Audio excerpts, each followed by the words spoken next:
Hi, this is Jenny, and this is part 7 of the MailChimp, and we're going to talk about actually sending the campaign. So, in part 6, we stopped off after reviewing the merge tags, and so we're going to go ahead to the next step, which is confirm. So, we'll go ahead and check next.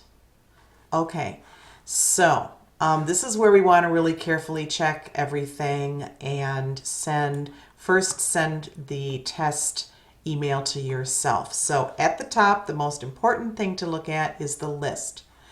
And we have selected in an earlier video that we would send this list to a segment, and the segment conditions were email address is, and I had entered my own address, and you can see that only one recipient meets that, and that's what we want for our test sending. So if that wasn't correct, we could go in here and we could edit who we wanted to send the list to, but we are okay with that. So we'll go ahead and go back to the confirm page. Okay, so we have one recipient and it is email address equal to mine.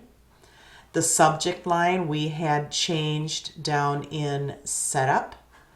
That is an internal subject line just for use within MailChimp when you want to identify past campaigns.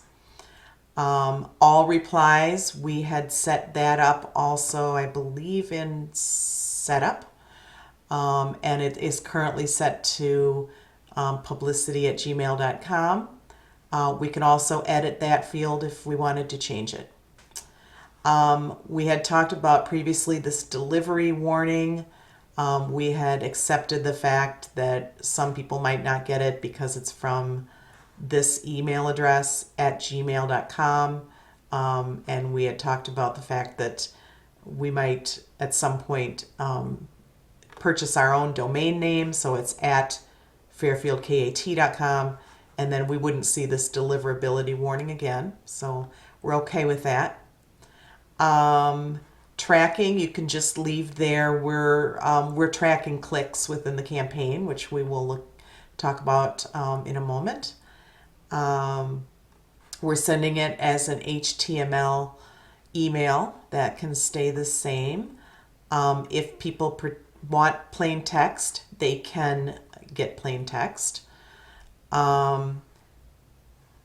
We automatically have a footer included, which the footer just includes contact information for the chapter, so that's fine.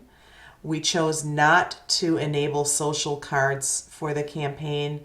I'm not going to go into that, but we don't use them, and you can just always have it at this setting. We're not going to be using social cards for the campaign. And then I don't know what monkey rewards are, but it seems to be okay. Okay, so if all of that is okay, then we're going to go ahead and send the campaign. And again, I'm only sending it to one person, which is myself. So I'm going to go ahead, and you can schedule it for a certain time in the future too, but I'm just going to go ahead and send it now. And then you get this little box, and it says, this is your moment of glory. Do you really want to send it? And you say, yes, I want to send it. And it goes into a queue. And it can take a few minutes for it to move through the queue. So we're going to pause. Okay, we're back, and it's been a couple minutes.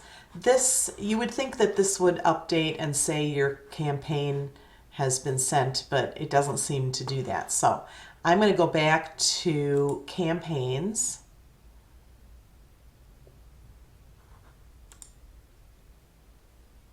And now I can see that my newsletter campaign, which previously when it was had not been sent yet, it wouldn't have had any information here. But now it lists one subscriber, that it was sent to one subscriber, and then there haven't been any opens or clicks because I haven't opened it or clicked. But I'm going to do that now.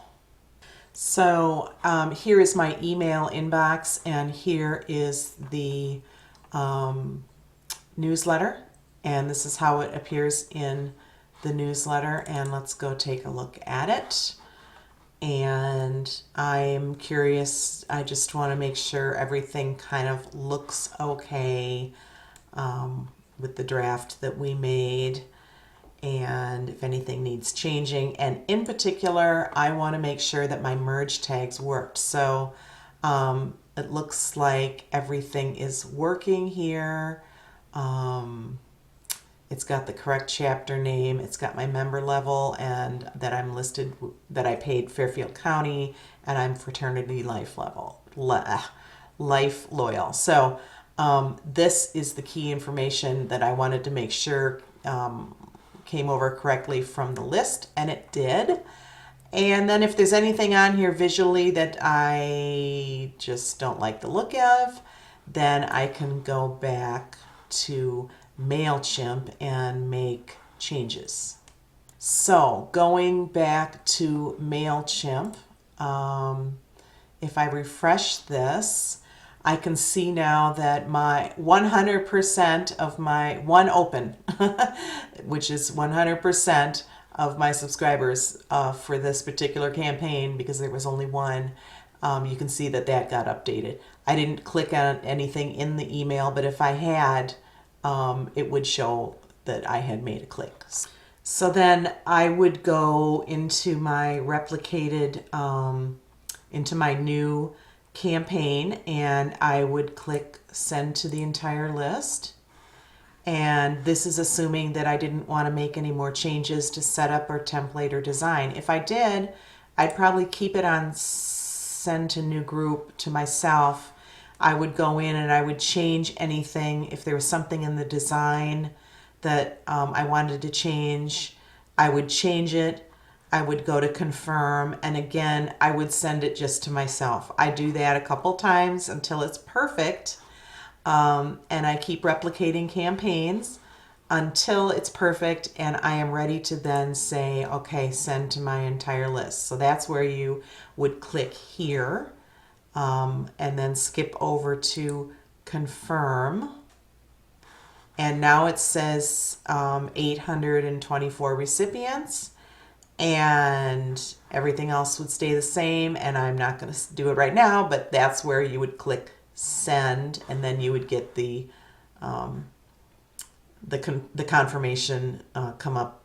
Do you really want to send it? And you would send it. So I'm definitely not going to do that now because we've just been playing with a draft. So I'm going to go back to my campaigns, and when I send out my final draft of this to the entire list, then I'm just going to leave it here in campaigns as, you know, historical, as an archive, and I can refer to it or use it later. But if I do have test emails that I sent out just for housekeeping, I would click on it and I would delete it, and I will type delete because it was just a test, and it's gone.